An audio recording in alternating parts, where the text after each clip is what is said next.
जो क़वानीन भारत की पार्लियामेंट में या महाराष्ट्र की विधानसभा में बनाए गए, उस कानून का गलत इस्तेमाल अगर किसी पर हुआ तो मुसलमान, दलित और आदिवासियों पर हुआ। इसलिए मैं आपसे अपील करने के लिए खड़ा हूं कि वोट का इस्तेमाल अपनी पार्टी और अपनी आवाज के लिए करिए।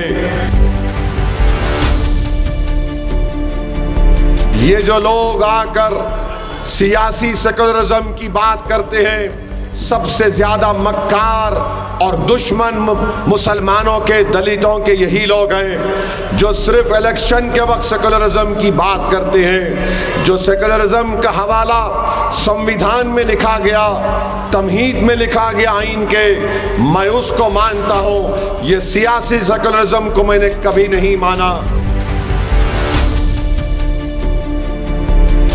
सेकुलरिज्म को इस्तेमाल इसलिए किया जाता है ताकि हमको सिर्फ वोटर बनाकर रख दिया जाए। दलित, मुसलमान, आदिवासियों के वोट हासिल करने के लिए इसको इस्तेमाल किया जाता है ताकि आलाजात के लोगों का इख्तिदार पर कब्जा हमेशा रहे। मैं आपसे अपील कर रहा हूं कि आप अपने वोट का सही इस्तेमाल करिए। मैं आपको बता रहा हूं कि आप अगर सिर्फ वोटर बनकर रहना चाह रहे हैं तो फिर याद रखिए उसका नुकसान हम उठा रहे हैं। पिछले 70 साल से हम सिर्फ वोट डालकर अपने घर में जाकर बैठ जाते हैं। वोटर अगर आप बनेंगे तो जुल्म ख़त्म नहीं होगा, नाइंसाफ़ी का सिलसिला चलता रहेगा, इस्तेसाल आपके जज्बात का किया जाएगा। अगर आप वोटर बनकर रहेंगे तो हमारे नौजवान बच्चों की जवानी जेलों में गुजर जाएगी। अगर आप वोटर बनकर रहेंगे तो हमारे मासूम बच्चों को स्कूल और अस्पताल नहीं मिलेगा। अगर आप सिटीज़न विद राइट्स बनना चाह रहे हैं, अगर आप शहरी बनना चाह रहे हैं जिसके हुकूक आपको मिले, तो मेरी आपसे दरख्वास्त अपील है कि आप मजलिस इत्तेहादुल मुस्लिमीन के हक़ में अपने वोट का इस्तेमाल करिए। याद रखिए, भारत के मुसलमानों की सबसे बड़ी तकलीफ़ ये है कि हमारे पास कोई पॉलिटिकल एजेंसी नहीं है, जिसका मतलब ये निकलता है कि हमारे पास एक सियासी लीडरशिप का फुक़दान है।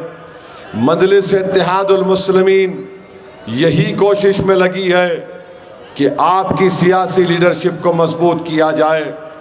लोग जो आकर हमसे कहते हैं कि सेकुलर ताकतों को मजबूत करो, मैं उनको जवाब देता हूँ, बताओ सेकुलर ताकतों को हम कब से मजबूत कर रहे हैं? 1950 24 जनवरी को भारत को और भारत के नागरिकों ने अपने आप को संविधान दिया। 1950 24 जनवरी के बाद से लेकर 2024 तक 18 लोकसभा के चुनाव हुए, महाराष्ट्र में कई विधानसभा के चुनाव हुए। बताइए, हमने हमेशा सेकुलरिज्म को जिंदा रखने के लिए वोट दिया। तो मेरा सवाल आपसे ये है कि आखिर हमको क्या मिला? हमको ये मिला कि झूठे इल्ज़ाम में किसी को गिरफ्तार कर दो और 3-3 साल, 4-4 साल उनकी बेल नहीं होती है, ट्रायल कोर्ट में केस नहीं चलता है। हमको क्या मिला? हमारी इबादत गाहों की बेहुरमती मिली।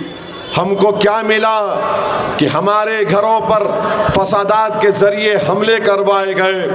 हमको क्या मिला कि हमारी मजहबी तशक्कुस को ख़त्म करने की कोशिशें की गई। सेकुलरिज्म के नाम पर हमने वोट दिया तो हमारी शरीयत के ख़िलाफ़ क़ानून बनाए जाते हैं। सेकुलरिज्म के नाम पर हमने वोट दिया तो फिर हमने 6 दिसंबर को देखा और सेकुलरिज्म के नाम पर हमने वोट दिया तो दहशतगर्दी के नाम पर जो क़वानीन भारत की पार्लियामेंट में या महाराष्ट्र की विधानसभा में बनाए गए, उस कानून का गलत इस्तेमाल अगर किसी पर हुआ तो मुसलमान, दलित और आदिवासियों पर हुआ। मेरे अजीज़ दोस्तों और बुज़ुर्गों, इसीलिए मैं आपसे अपील करने के लिए खड़ा हूँ कि वोट का इस्तेमाल अपनी पार्टी और अपनी आवाज़ के लिए करिए।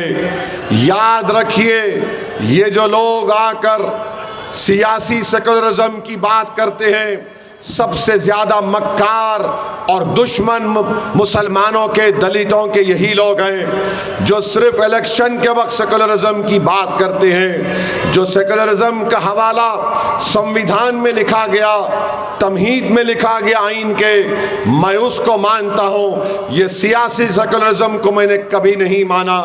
इसको सिर्फ इस्तेमाल किया जाता है दलित, मुसलमान, आदिवासियों के वोट हासिल करने के लिए।